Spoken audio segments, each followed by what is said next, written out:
जय श्री कृष्ण। नमस्कार दोस्तों, स्वागत है आप सभी का हमारे चैनल भक्ति ज्ञान में। दोस्तों, आज मैं आपको कार्तिक मास महात्म के 25वें अध्याय की कथा सुना रहा हूँ। श्री कृष्ण बोले, हे प्यारी, ऐसे उनकी वाणी को सुनकर विष्णु विस्मित होकर राजा पृथु ने नारद को आदर पूर्वक पूजन करके विदा कर दिया। इसलिए मास कार्तिक और एकादशी ये तीनों व्रत मुझको बहुत प्रिय हैं। वृक्षों में तुलसी, महीनों में कार्तिक, तिथियों में एकादशी और तीर्थों में द्वारका मुझको प्रिय है। जो इंद्रियों को बस में कर इनका पालन करेगा वह हमको बहुत प्रिय होगा तथा उसे यज्ञ आदि से अधिक फल प्राप्त होगा।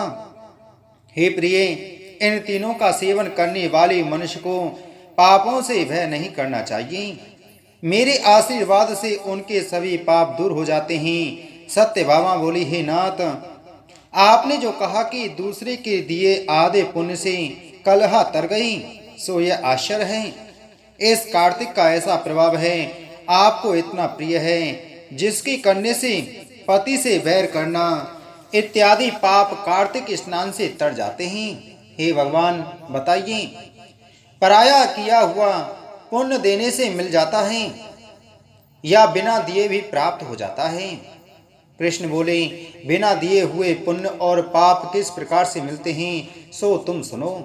सतयुग, त्रेता और द्वापर में देश, गांव और कुलों का किया हुआ पाप पुण्य मिलता था और कलयुग में करने वाला ही फल भोगता है।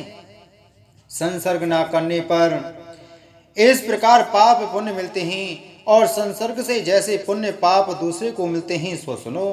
एक जगह बैठने से, विषय करने, विवाह संबंध से, एक पात्र में खाने से मनुष्य को पुण्य पाप का आधा आधा फल प्राप्त होता है। पढ़ने से, यज्ञ कराने से, एक पंक्ति में भोजन से मनुष्य परोक्ष में पाप और पुण्य के चौथाई फल को प्राप्त होता है।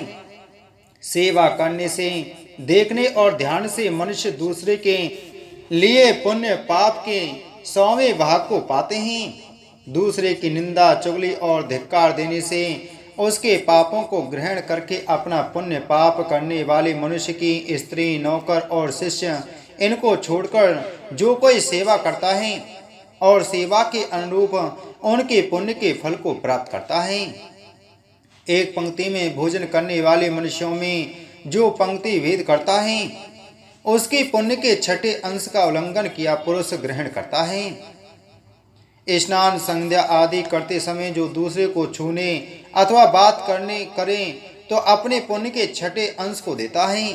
धर्मार्थ, जो पुरुष दूसरे से धन मांगता है उसका फल धन देने वाले को मिलता है। पराया धन लेकर पुण्य करने वाला पापी और धनी को पुण्य का फल मिलता है।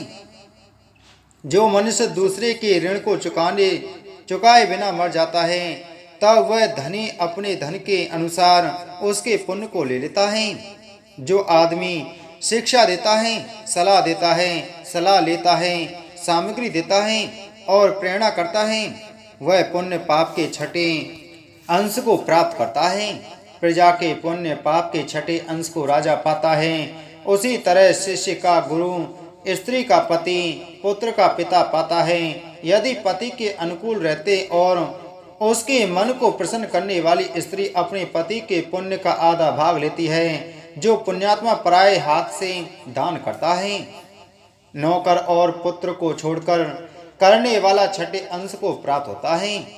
ऐसे बिना दिए इकट्ठे पुण्य पाप भी मनुष्य को मिलते हैं, परंतु कलयुग में नहीं है। पुण्य और पाप को भोगने वाला कर्ता ही होता है। इसमें एक प्राचीन इतिहास बड़ा पवित्र उग्र बुद्धि को देने वाला है, उसे सुनो। इति श्री कार्तिक मास महात्म 25वां अध्याय संपूर्ण।